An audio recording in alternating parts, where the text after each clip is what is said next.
বিধানসভা নির্বাচনকে সামনে রেখে জোরদার প্রচারে নেমেছে শাসক দল। সেই ধারাবাহিকতায় বাঁকুড়ার ছাতনায় তৃণমূল কংগ্রেস প্রার্থী স্বপন মণ্ডলের সমর্থনে প্রচারে অংশ নিলেন তৃণমূল সাংসদ ও জনপ্রিয় গায়ক বাবুল সুপ্রিয়। মঙ্গলবার ঝাঁটিপাহাড়ি রেলমার্ট থেকে বাসস্ট্যান্ড পর্যন্ত একটি বর্ণাঢ্য রোড শো করেন তিনি।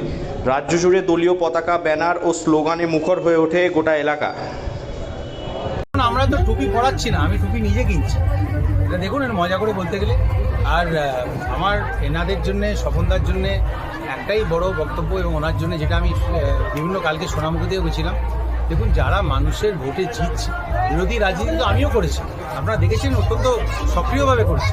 কিন্তু যখন আমার মাননীয় মুখ্যমন্ত্রীর সঙ্গে, দিদির সঙ্গে বসে আলোচনা করার কথা, তখন ভিক্টোরিয়ার সামনে ঝালমুড়িতেও করেছি, নবান্নে গিয়েও করেছি, আবার অরূপদা, ববিদা প্রত্যেকের সাথে আমি কোঅর্ডিনেট করেছি যাতে।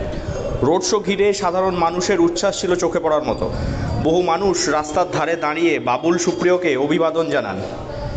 কেউ কেউ আবার মোবাইলে সেই মুহূর্ত ক্যামেরাবন্দি করেন। দলীয় কর্মী সমর্থকদের ঢল নামায় গোটা প্রচার কার্যত জনসমাবেশের চেহারা নেয়।